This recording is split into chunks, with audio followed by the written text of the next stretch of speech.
Donald Trump അധികാരമേറ്റതിനു ശേഷം ഇസ്രായേലും ഫലസ്തീനും തമ്മിലുള്ള യുദ്ധത്തിന്റെ കാര്യത്തിൽ ഒരു തീരുമാനം ആയിട്ടുണ്ട്. ഫലസ്തീനും ഇസ്രായേലും വെടിനിർത്തൽ കരാറിൽ ഏർപ്പെട്ട് ഇപ്പോൾ പരസ്പരം അങ്ങോട്ടും ഇങ്ങോട്ടും ബന്ദികളെ കൈമാറുന്ന ചടങ്ങിൽ ഏർപ്പെട്ടുകൊണ്ടിരിക്കുകയാണ്. എന്നാൽ ഹൂതികൾക്ക് ഡൊണാൾഡ് ട്രംപ് ഒരു പേടി സ്വപ്നമായി മാറിയിരിക്കുന്നു എന്ന കാര്യത്തിൽ തർക്കമില്ല. ഹൂതി വിമതനെ പൂർണ്ണമായും തുടച്ചു നീക്കാനാണ് ഡൊണാൾഡ് ട്രംപിന്റെ നിലവിലെ തീരുമാനം.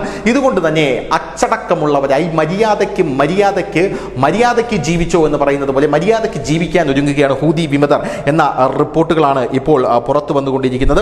ഹൂതി വിമതർ, യമനിലെ ഹൂതി വിമതർ 153 യുദ്ധത്തടവുകാരെ നിരുപാധികം, അതായത് ആരും പറയാതെ നിരുപാധികം ഡൊണാൾഡ് ട്രംപ് പേടിയിൽ വിട്ടയച്ചു എന്ന റിപ്പോർട്ടുകൾ ഇപ്പോൾ പുറത്തു വരുന്നുണ്ട്.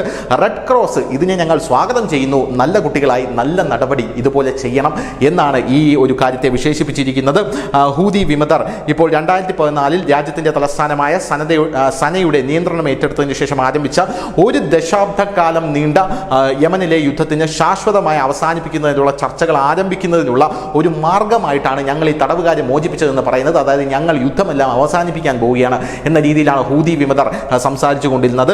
ഇസ്രായേൽ ആയുധം വെച്ച് കീഴടങ്ങി എന്ന് പറയുന്ന പല ആൾക്കാരും ഇനിയിപ്പോൾ അമേരിക്ക ഡൊണാൾഡ് ട്രംപ് ഹൂതി വിമതരുടെ മുമ്പിൽ ആയുധം വെച്ച് കീഴടങ്ങി എന്ന് പറയുമോ എന്ന് മാത്രമേ നമുക്ക് കണ്ടറിയാനുള്ളൂ. കാരണം യുദ്ധത്തിൽ അവിടെ ഏറ്റവും കൂടുതൽ നാശനഷ്ടമുണ്ടായത് ഹമാസിനാണ്.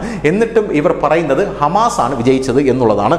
ഇപ്പോൾ യമനിലെ ഹൂതി വിമതർ ശനിയാഴ്ച 153 യുദ്ധത്തടവുകാരെ നിരുപാധികം വിട്ടയച്ചതായി international committee of red cross ആണ് പറഞ്ഞത്. ഗാസ മുനമ്പിലെ ഇസ്രായേൽ ഹമാസ് യുദ്ധത്തിൽ സംഘർഷം ലഘൂകരിക്കാനുള്ള നിരവധി സംരംഭങ്ങളിൽ ഏറ്റവും പുതിയ അപ്ഡേറ്റ് ആണ് ഇത് എന്നുള്ളതാണ് പ്രധാനപ്പെട്ട കാര്യം. 7 യമൻ പ്രവർത്തകരെ UN തടവിലാക്കിയതിന് തൊട്ടു പിന്നാലെയാണ് ഹൂതി വിമതർ ഈ നടപടി സ്വീകരിച്ചത് എന്ന് ആലോചിക്കണം. UN ഹൂതി വിമതർക്ക് കൃത്യമായിട്ടുള്ള താക്കീത് കൊടുത്തിരുന്നു എന്നുള്ളത് വേറൊരു കാര്യമാണ്. ഏകപക്ഷീയമായിട്ടുള്ള ഈ റിലീസിനെ ഞങ്ങൾ സ്വാഗതം ചെയ്യുന്നു എന്നാണ് ഇപ്പോൾ ഇതിനെ റെഡ് ക്രോസ് പറഞ്ഞിരിക്കുന്നത്. തങ്ങളുടെ പ്രിയപ്പെട്ടവരുടെ തിരിച്ചുവരവിനായി തീവ്രമായി കാത്തിരിക്കുന്ന കുടുംബാംഗങ്ങൾക്ക് ഈ ഓപ്പറേഷൻ വലിയ ആശ്വാസം നൽകും എന്ന് പറയുന്നു. പ്രധാനമായും ഡൊണാൾഡ് ട്രംപിനാണ് ഇതിന്റെ ക്രെഡിറ്റ് പോകുന്നത് എന്നാണ് യഥാർത്ഥത്തിൽ അന്തർദേശീയ മാധ്യമങ്ങൾ മുഴുവൻ എഴുതുന്നത്. ഹൂത്തികളുടെ തടവുകാരുടെ കാര്യസമിതി തലവനായിട്ടുള്ള അബ്ദുൾ ഖാദർ അൽ മുർത്താദയാണ് അവരെ മോചിപ്പിച്ച വിവരം പറഞ്ഞത്.